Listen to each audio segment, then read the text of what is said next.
What led to the Hays Codes, Demise, and New Hollywood? Imagine a time when movies had to follow strict rules about what they could show or say. That was the era of the Hays Code, a set of moral guidelines Hollywood adopted back in 1934.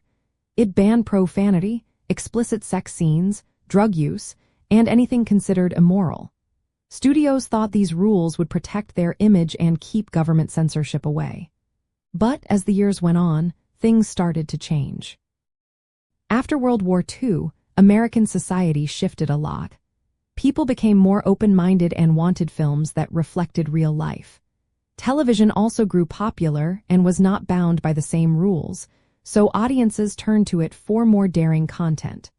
Foreign films, which often showed more adult themes, gained popularity too, challenging Hollywood's strict standards.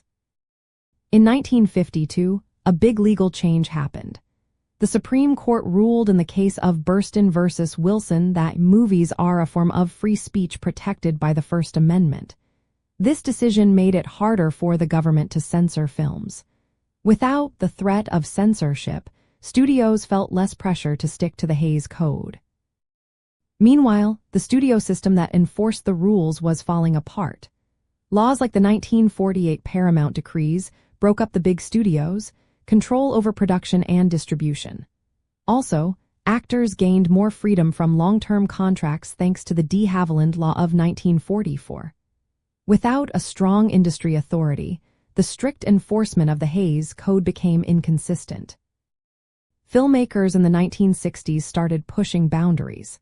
They made movies that tackled social issues, showed more sexual content, and used language that was once forbidden. Films like Some Like It Hot in 1959 challenged the old rules. By the mid-1960s, movies with more mature themes became common, often marked with advisory labels instead of outright bans. Finally, in 1968, the Hays Code was replaced by the Motion Picture Association of America rating system. This new system rated films based on age appropriateness instead of censoring content. It gave filmmakers more freedom to tell honest stories while helping audiences decide what to watch.